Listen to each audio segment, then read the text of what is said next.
Saudara-saudari yang terkasih, kita jumpa lagi dalam Pelita Hati di Honian Channel hari ini, Jumat 19 September 2025, Pekan Biasa yang ke-24. Bersama saya Romo Thomas Suratno SC dari komunitas SC Teluk Betung, Bandar Lampung, mendengar dan merenungkan sabda Tuhan, yakni firman Tuhan yang tersurat dalam Injil Lukas bab atau pasal 8 ayat 1 sampai dengan ayat 3.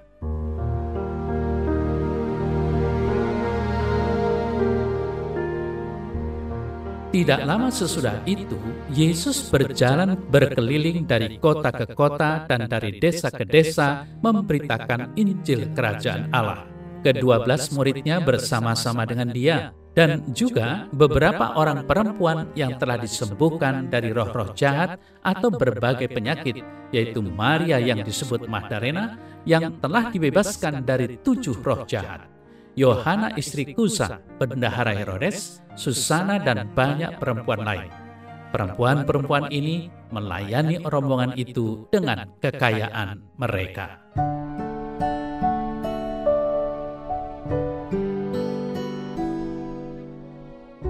Saudara-saudari yang terkasih, ketika saya masih berkarya di paroki, saya senang melihat kesetiaan dari banyak keluarga di paroki kami dalam mendukung keuangan gereja lewat persembahan dan donasi mereka. Mereka datang dari berbagai latar belakang profesi, tetapi sama-sama rindu mendukung program gereja lewat persembahan dan pemberian-pemberian lainnya terkait keperluan pelayanan. Melihat kehidupan mereka, saya teringat dengan para perempuan yang disebut dalam kitab suci tadi, melayani Tuhan Yesus dengan harta milik mereka.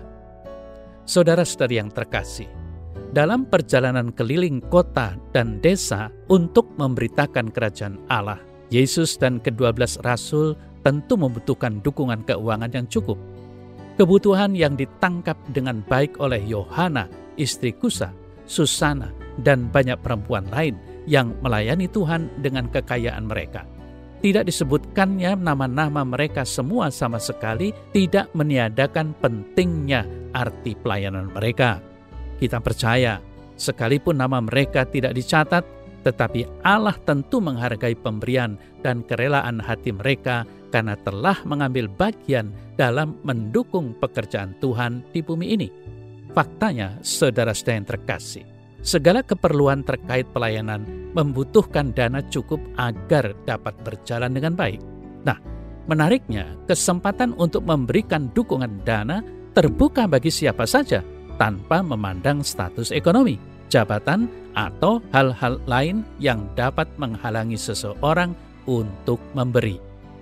Saudara saya yang terkasih, seandainya kita merasa terpanggil untuk mendukung pekerjaan Tuhan lewat dukungan keuangan, lakukanlah dengan setia dan penuh kerelaan, seperti yang dilakukan Yohana, Susana, dan para perempuan itu.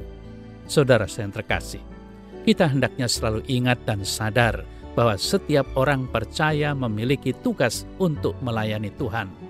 Bukan hanya para imam, biarawan-biarawati. Seperti apa yang kita dengar tadi dalam warta Injil menggambarkan kelompok wanita yang secara aktif melayani Yesus dan para muridnya, menunjukkan bahwa pelayanan bersifat universal dan dapat dilakukan oleh semua orang. Saudara-saudari yang terkasih, para wanita dalam warta Injil tadi melayani Yesus dan rombongannya dengan kekayaan mereka atau harta benda mereka. Ini mengajarkan bahwa setiap orang dapat melayani Tuhan dengan apa yang dimiliki, baik itu uang, waktu, bakat, atau kemampuan lainnya yang perlu dikhususkan untuk memuliakan Tuhan. Satu hal yang kiranya perlu diingat saudara-saudara yang terkasih, bahwa motivasi utama para wanita itu adalah kasih dan pengalaman iman mereka terhadap Yesus yang telah menyembuhkan dan membebaskan mereka. Maria Magdalena misalnya, dibebaskan dari 7 roh jahat dan pengalaman kasih Allah yang menguatkan mendorongnya untuk aktif melayani. Selain itu, warta Injil ini juga menyoroti peran penting wanita dalam pelayanan gereja dan perintisan Injil. Dukungan dan perhatian para wanita sangat penting agar pekerjaan pelayanan Yesus dapat terus berjalan. Maka dari itu, saudara-saudara yang terkasih, apakah Anda, kita semua, aktif melayani Tuhan dengan waktu, bakat, atau harta benda sesuai dengan kemampuan kita? Apakah Anda, kita semua, menyadari dan mensyukuri kasih karunia Tuhan yang telah mengubah hidup Anda, dan apakah itu mendorong Anda untuk melayani? Apakah Anda, kita semua, menggunakan kekuatan dan kemampuan yang Tuhan berikan untuk mengasihi dan melayaninya?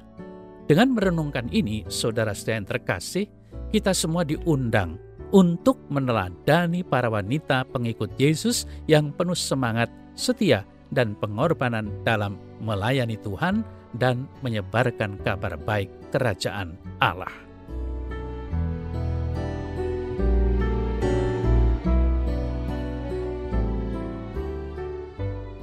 Dalam nama Bapa dan Putra dan Roh Kudus. Amin. Ya Tuhan, berilah aku selalu kekuatan untuk selalu ikut ambil bagian dalam pewartaan Injil-Mu. Doronglah aku untuk tetap setia dan selalu mau berkorban dalam melayani-Mu, dalam mewartakan kabar gembira kepada sesamaku. Semua ini demi kemuliaan nama-Mu, kini dan sepanjang segala masa. Amin. Semoga Allah yang Maha Kuasa memberkati saudara dalam nama Bapa dan Putra dan Roh Kudus. Amin.